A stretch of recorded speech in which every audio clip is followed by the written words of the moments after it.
November 1982. Fear cloaks the serenity of a small town in New Jersey. Popular teenager Amie Hoffman has disappeared without a trace.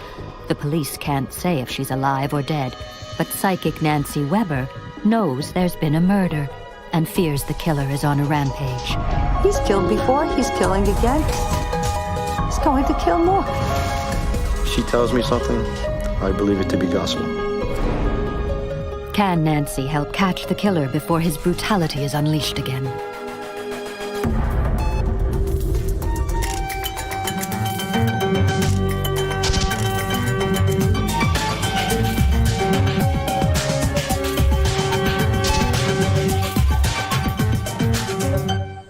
Three people out for a pleasant afternoon stroll, or so it seems. A closer look, and it becomes apparent this is not a recreational time filler.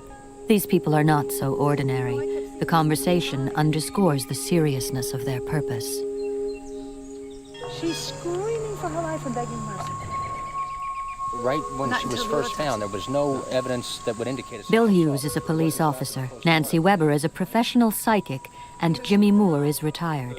He was detective captain at the Parsippany Police Department. More than 20 years ago, the trio came together and stood in this secluded location.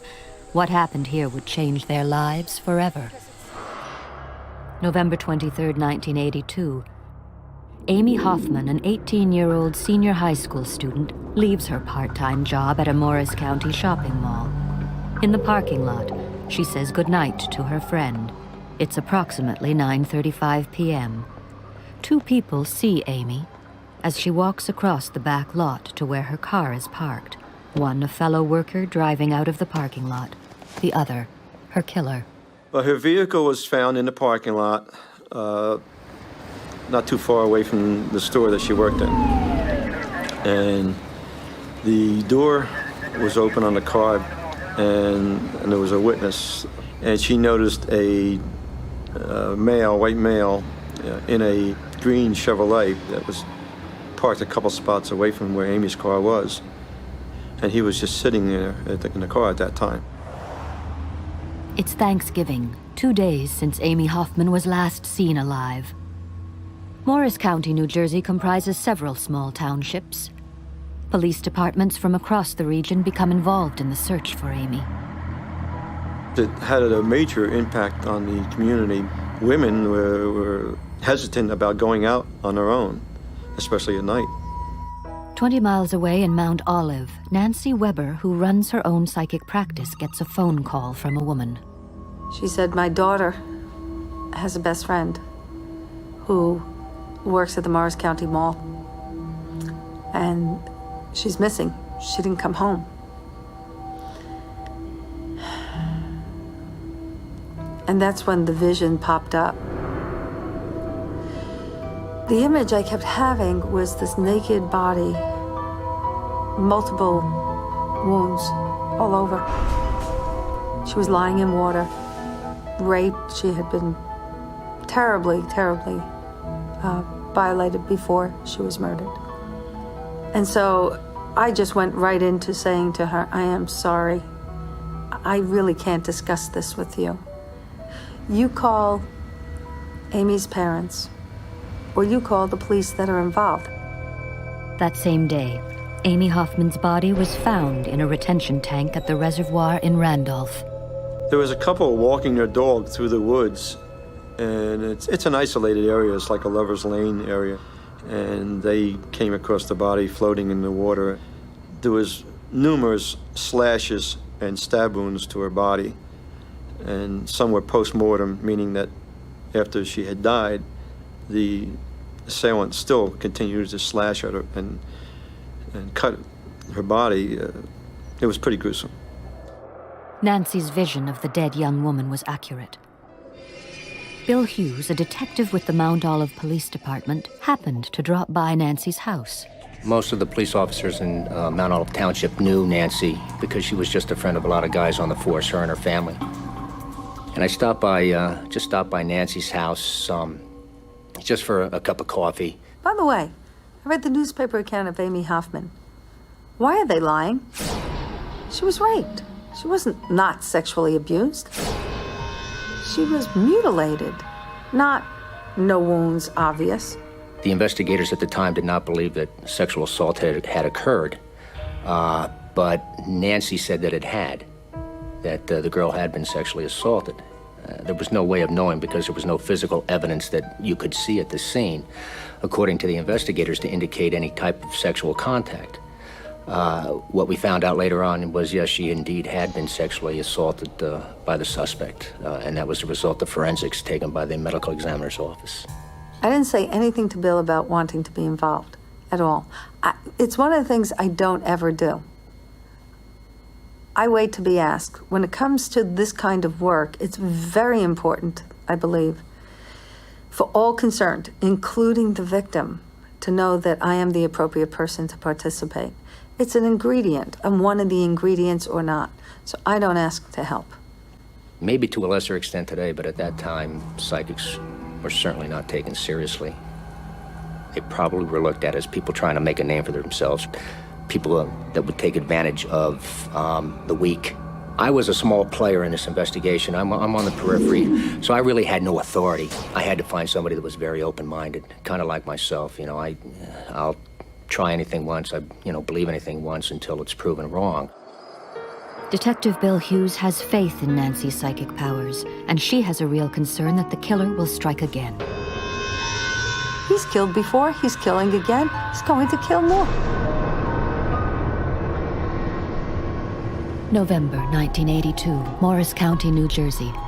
18-year-old student Amie Hoffman goes missing. 2 days later, her mutilated body is discovered in a water retention tank. Police from all across the region are hunting down a brutal killer. On the same day Amie's body is discovered, psychic Nancy Weber has a vision of the crime scene. She knows that the young woman has been sexually assaulted and murdered even before police. Now she suspects the killer will strike again. She's right. The second victim was a girl named Deidre O'Brien, who worked in a local restaurant and was heading home early in the morning. It was after midnight. She was forced off the road and abducted from her vehicle, and later brought to a rest stop on Route 80 in Warren Township, where she was murdered. We were all very upset because now we had two gruesome homicides on our hands, and we had a feeling that the same individual was involved because the same type vehicle was seen leaving the scene of Deidre O'Brien's homicide. A second woman dead in such a short time leaves little doubt that police are dealing with a serial killer. But this time, the killer leaves a calling card: tire prints. Detective Bill Hughes thinks it's crucial to get Nancy officially involved in the case, but he is just one of hundreds of police officers tracking down what they now suspect is a serial killer. He needs to get someone he can trust to hear her out. I knew that Jimmy Moore is a seasoned veteran. Jimmy has well over 20 years on the police force at the time. He's a captain. He's in charge of the detectives in Parsippany. He's more directly involved in the case because Amie Hoffman is from Parsippany. So I knew that if I could talk to Jim, then I might be able to get them to use Nancy to do some investigative leads on the case, or to give us some direction to go in the case. I had never used a psychic, and I was a little skeptical. I really didn't believe too much into them. Is it possible? I mean, can somebody truly do this? I actually had flashbacks of being on the boardwalk and down at the Jersey Shore, and you see these signs, palm readings, and of course I don't believe in any of that. So I was a little skeptical, but I said, you know what? We have nothing really to go with. If there's a chance that it's going to solve the case, I'm willing to try it. When I opened the door to Bill at 6'5", standing next to this about 5'7" man who he introduces as Captain Jimmy Moore from Homicide, I thought, uh-oh, what now? And he simply asked me to repeat to Jimmy what I had told him about the newspaper account of Amie Hoffman and my belief that there was a discrepancy there. I asked Nancy some questions and stuff like that, and pretty much wanted to get to know her as an individual, and I found out that she was a just down-to-earth type of individual, and she didn't seem to be a person that exaggerates or puts anything on. And I was impressed by her personality. And I said, how do you do this? And she says, I just see it. And she says, I don't know why or how, but I just see things. And she says, all I can do is tell you what I see. And she says, I don't want you to tell me anything about the case, and I don't want you to give me any leads. What we decided to do at that point was take a ride in my car. And what we were going to do is take her, Nancy, by the scenes of the abduction, and the scenes of the murder, and the scenes where their bodies were left. When I was driving with Bill and Jimmy in the car the first day, when we went down a road, I could feel I was coming towards the end of her life.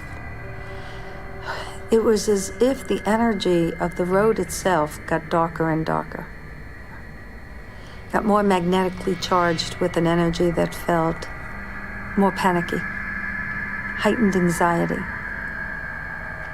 The first place that we went to was the reservoir in Randolph. We took Nancy down there and parked the cars, and we let Nancy walk around. It was an eerie feeling. You know, it was a very isolated area, wooded area, no homes around. Very macabre. You could almost feel the horror that Amie would have gone through. Amie could have been dumped in any one of about 12 acres. And Nancy went right to the spot where Amie was left. I felt almost as if Amie was waiting for me there on the ground. So I got down on the ground on my knees, and I could feel no separation between the memory of what Amie went through and myself at that point. I began to speak words I believed were the last words, where she was begging, please don't kill me. I believe she knew that that's what he was about by then. She had already been raped. She had already been badly cut. And I believe she understood that he was enjoying this. And she didn't know how to get through to him. She had no idea how to get through to this person who seemed bent on destroying her. For me, it was very important to stay with it because I'm looking for the tiniest bit of a clue, a shred of evidence that might stop him. Went back in the car and kept reviewing. Now I'm going over all the film, again and again, like an editor, attempting to be as detailed as possible. Pop. He's from Polish descent. He grew up in Morristown. Pop. He was in Florida. He was in jail there for murder. And I'm telling Jimmy and Bill as I get it, in the car, driving. They let him out. Early parole? Pop. His name kept coming to me, the man who was with her. James. I don't know if she knew his name. I knew it. So when I got the last name beginning with a K and Kadababaich. I felt that Nancy was seeing what we were looking for. She had this individual pegged, and she was trying as hard as she could to give us as much evidence that she could see to arrest him, because she kept telling me, Jim says, this guy is sick, and he's just going to keep killing until he's caught. And she was upset with that. She was very adamant about telling me that this was a sick individual and he's just going to keep on killing. It wasn't a crime of passion.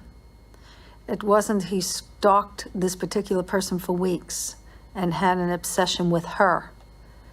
He had an obsession with joy at causing harm.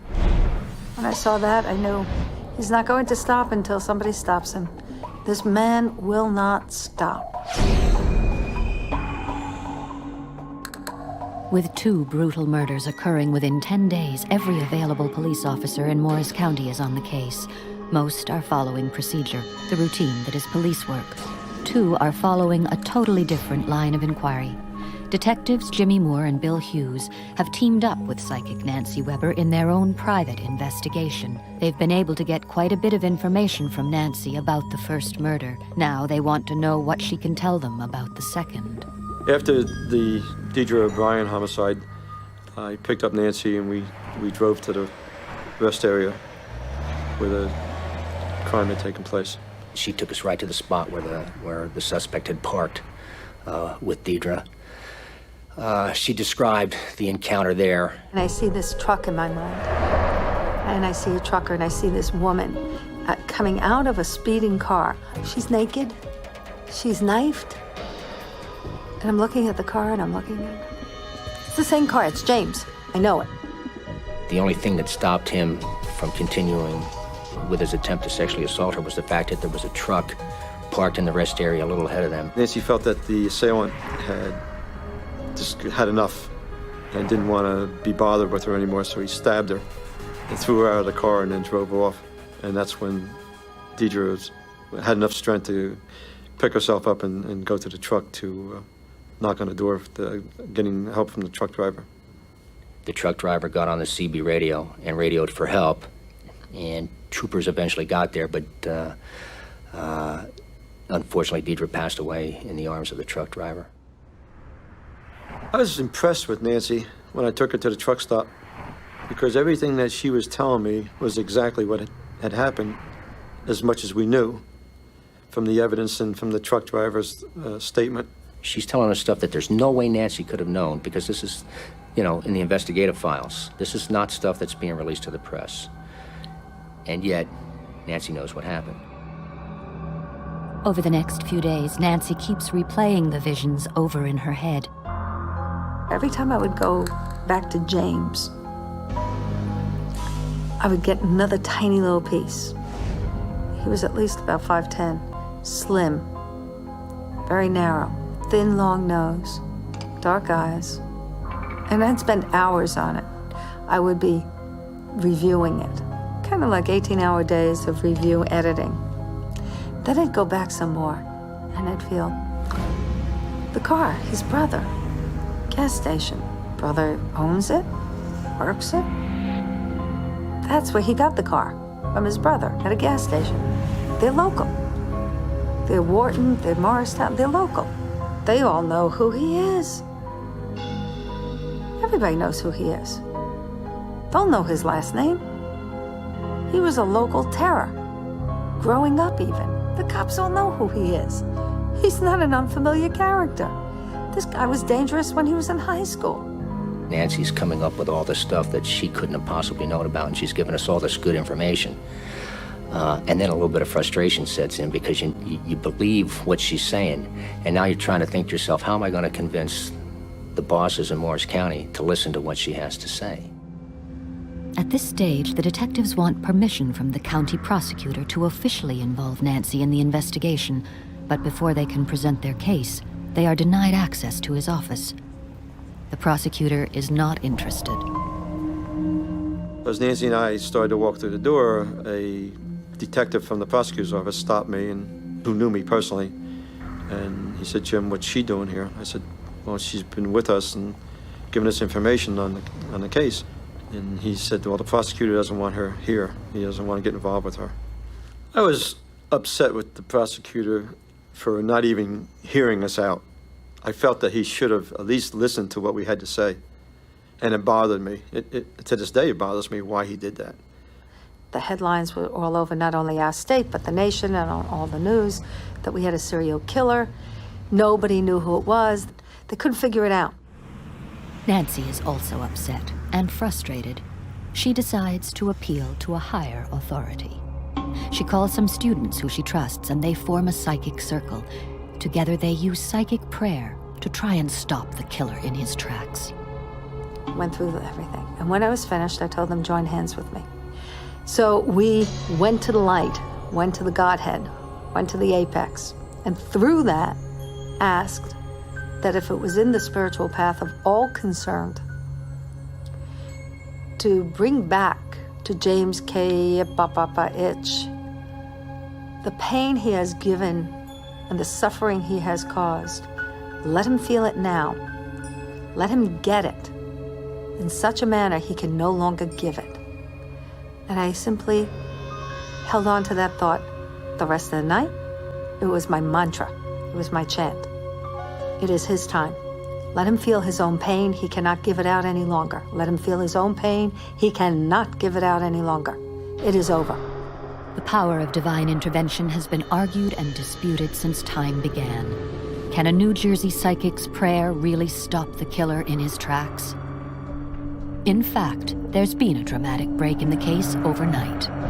I get a call home, and I was told that an individual was arrested in response to the Amie Hoffman, Deidre O'Brien murders.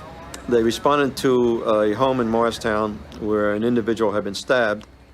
While they were at the scene, one of the officers noticed the green Chevrolet sitting in the driveway, and it matched the description of the vehicle we were looking for. So they called for the forensic team to come to the scene to check this vehicle out. As it turned out, they found the tire on the car matched the imprint that was found at Deidre O'Brien's abduction. And subsequently, the individual was arrested and charged with the 2 homicides. When I found out who the individual was and his background, I couldn't believe how accurate Nancy's information was that she had given us. So we have our guy under arrest, James Kodadich, and what we find out about James is very interesting. A lot of the stuff that Nancy had told us was right on the money. James Kodadich had a brother who was a mechanic, had lived pretty much his entire life in Morris County. James had moved to Florida, had been in prison in Florida, and that he'd murdered while he was in prison in Florida, stuff that Nancy had come up with. His last name was Kodadich, the K and the ITCH that Nancy had come up with. Early in the morning, I get a call from Jimmy, and he goes, "Hey, Nancy, what did you do?" I said, "What do you mean, what did I do?" He said, "What did you do?" I said, "I had class last night." And I told them about it. And we said a prayer to finish it. Make this man have all the pain he gave to women. He said, "Well, James Kodadich," and as he said the words and the name, it was like, boom, boom, boom, lights go on. I went, "That's him." All the information that she saw, that she gave us, was exactly the truth. I think that a lot of people have to see for themselves. You know, there's going to be people that are going to watch this episode and they're going to see me and they're going to listen to me talk. They're going to listen to Jimmy Moore talk. They're going to listen to different people talking about their experiences with psychics, and they're just not going to buy it. And so be it. But if you're a police officer and you don't buy it, then you probably shouldn't be in the investigative side of anything. I says, because like I said before, you've got to keep an open mind. You've got to be willing to try anything. If you try it and you don't like it and it doesn't work out for you, so be it. Then don't try it again if you don't want to, but at least try it once. But there is still a mystery surrounding the event of James Kodadich's arrest. Police arrived at his house after he called them complaining he'd been stabbed. Could Nancy's prayer have anything to do with this? He claimed that a dark-haired woman ran him off the road and knifed him in the back. And at the time, my hair wasn't gray, and it was longish. And I thought, I wonder if he'd recognize me if he met me. I'd love it. I'd love him to know that, you stand there with all the victims. And that victims have power, you fool. How could you do this? It's up to you to decide whether she had anything to do with it or not. On October 29, 1984, James Kodadich became the first man sentenced to die under New Jersey's revised capital punishment statute. The sentence was later commuted to life imprisonment. After his arrest, it was determined that Kodadich had actually stabbed himself. He never explained why, although the self-inflicted wounds were not life-threatening, and apparently he never again spoke of the long-haired woman he claimed had attacked him. But perhaps